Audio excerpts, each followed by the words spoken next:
The Iranian regime and those at its head have for decades invested in and supported a regional terror network which has caused instability across the Middle East.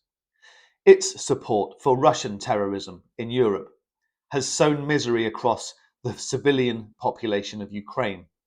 I have personally evaded Iranian-designed Shahid drones in Kharkiv, but too many innocent men, women and children continue to be killed or maimed by these devices.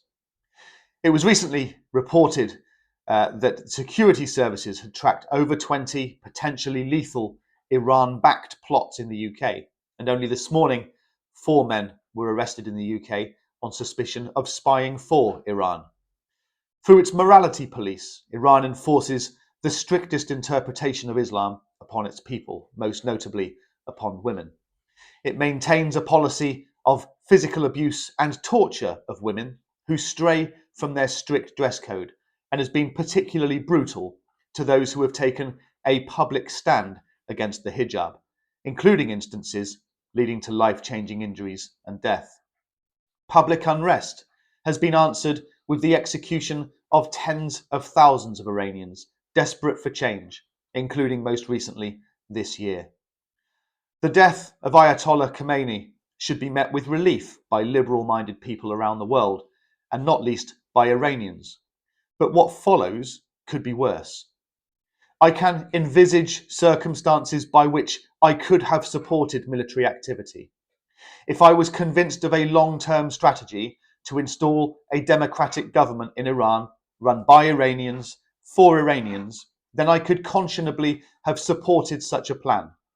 If military action formed part of that strategy, then I could conceivably support British operations to that end, given our extensive interests in the region. I may conceivably have put aside my contempt for President Trump and my disdain for Prime Minister Netanyahu if I believed that their military operations against Iran were being carried out according to a military, economic, and diplomatic strategy toward Iranian democracy. But the rights of Iranian people are not the goal of these aggressors. Between 2003 and 2004, I was deployed 4 times to the Middle East after a British Prime Minister foolishly followed a US president into Iraq. I believed in the cause in 2003. I was convinced by the propaganda which portrayed Saddam Hussein as a madman wielding weapons of mass destruction aimed at Britain and our allies. It was folly, and even conservative estimates put the death toll at 150,000. It cost a further 182 British lives. But the most damning legacy of that ill-planned intervention was the rise of Islamic State, which even today casts its shadow over the free world. We would be fools to ignore the lessons of Iraq under pressure from an unreliable and unstable US president and from his apologists in the UK. The truth is, President Bush in 2003 had made a far more convincing case for the Iraq war than President Trump has for his attacks on Iran. It is telling that this week, both Kemi Badenoch and Nigel Farage have declared that the UK should have joined President Trump in his latest reckless foray, as though proud sovereign Britain should blindly follow our more powerful ally. We know that Trump is cognitively unequipped to envisage the lasting implications of this type of activity, but we must exercise better judgment.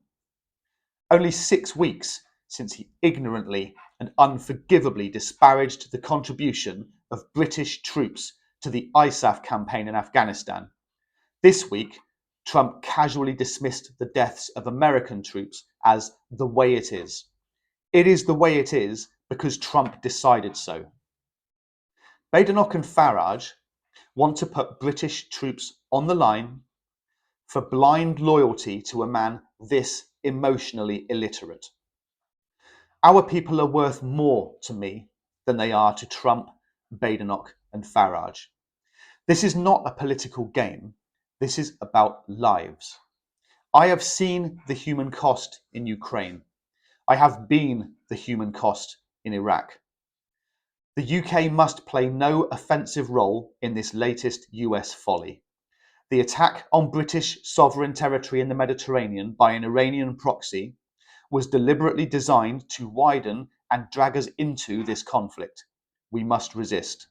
For now, our commitment must be to the defence of our interests in the region and to humanitarian aid as required. Politicians and leaders must always remain flexible to changing circumstances. If UK interests continue to be subjected to attack, then decisive retaliatory strikes should not be ruled out.